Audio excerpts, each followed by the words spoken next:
ఎన్టీఆర్ వైద్య సేవ పరిస్థితి మరోసారి ఆందోళనకరంగా మారుతోంది. ఆరోగ్యశ్రీ 20 ఏళ్లలో ఏనాడు ఆగిన పరిస్థితి లేదు. ఒక్క చంద్రబాబు హయాంలోనే 17 రోజులు సేవలు నిలిచిపోయాయి.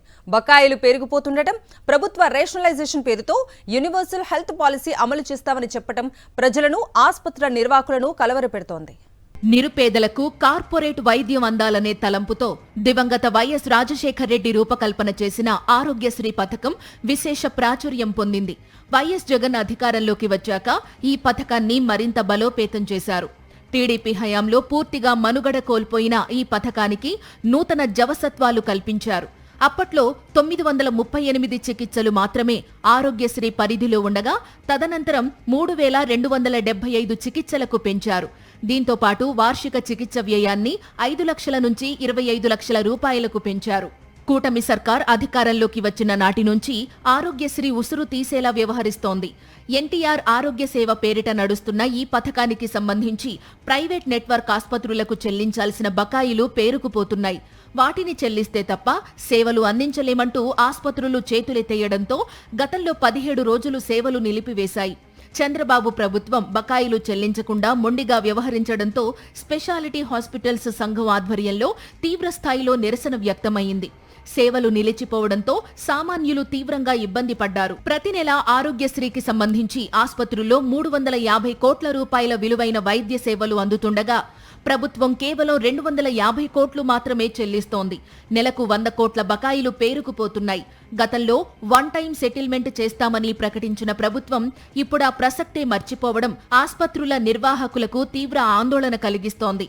3000 కోట్ల బకాయిలతో పాటు ప్రభుత్వం నూతనంగా ప్రవేశపెట్టాలనుకుంటున్న యూనివర్సల్ హెల్త్ పాలసీకి సంబంధించి ప్రీమియం ఎలా సిద్ధం చేస్తుందని స్పెషాలిటీ ఆసుపత్రుల సంఘం ప్రశ్నిస్తోంది. అంటే వచ్చే సంవత్సరానికి ఎన్టీఆర్ వైద్య సేవకి ఇలాగే మనం కొనసాగించాలన్నా కూడా ఇప్పుడు 3000 కోట్ల బకాయిలు ఉండి మరి వచ్చే సంవత్సరానికి డబ్బులు లేకుండా అంటే దిద్దుబాటు చర్యలు ఏమీ జరగట్లేదు అనేది మా అభిప్రాయం. మేము గవర్నమెంట్ వారు కోరేది ఏంటంటే దీన్ని ఏదో విధంగా సరిచేసి దీనిలోంచి బయటపడేయండి హాస్పిటల్ మనుగడ సాగించలేని పరిస్థితిలో ఉన్నాయని ప్రతిసారి చెప్తూ వచ్చాం. ఖచ్చితంగా ఈ ఎఫెక్టు పేషెంట్ల మీద కూడా పడుతుంది. హాస్పిటల్ వైద్యం చేయలేని పరిస్థితి. బడ్జెట్ కేటాయింపుల్లో వైద్య సేవలకు కేవలం 4000 కోట్ల రూపాయలు మాత్రమే కేటాయించారు. నెట్వర్క్ ఆసుపత్రులకు చెల్లించాల్సిన బకాయిలు, ఇన్సూరెన్స్ పథకానికి చెల్లించాల్సిన ప్రీమియం కలిపి దాదాపు 6000 కోట్ల రూపాయలు అవసరమైతే ప్రభుత్వ కేటాయింపులు ఏ మూలకు సరిపోతాయని నిపుణులు ప్రశ్నిస్తున్నారు.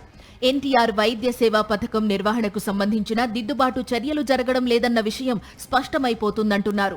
ఇది ప్రత్యేకంగా తీసుకునేవారు ఇన్సూరెన్స్ కాదు, గవర్నమెంట్ వారు అందరికీ అందిస్తున్న ఇన్సూరెన్స్ కాబట్టి ఈ వైద్యాన్ని అందించే ఆసుపత్రులతో కూర్చొని చర్చలు జరిపి మాతో పాటే ఇన్సూరెన్స్ వారిని కూడా కూర్చోబెట్టి చర్చలు జరిపి తదుపరి ఈ ప్రోగ్రామ్ను ముందుకు తీసుకెళ్ళమని మేము పదే కోరుతూ వస్తున్నాం. కానీ ఏనాడు ఇప్పటి వరకు అందరినీ కలిపి కూర్చోబెట్టింది కానీ పూర్తి స్థాయిగా ఈ రేషనలైజేషన్ గురించి మమ్మల్ని అడగటమే కానీ దాన్ని ఇంప్లిమెంటేషన్కి ఎటువంటి చర్యలు కూడా మాకు కనపడట్లేదు.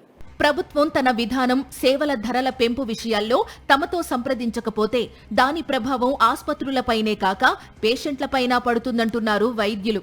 ఇదే పరిస్థితి మున్ముందు కూడా కొనసాగితే మరోసారి ఆరోగ్యశ్రీ సేవలు నిలిచిపోయే అవకాశం ఉంది. ఆరోగ్యశ్రీని నిర్వీర్యం చేసేలా కూటమి వ్యవహరిస్తున్న తీరుపై అన్ని వర్గాల నుండి విమర్శలు వ్యక్తమవుతున్నాయి.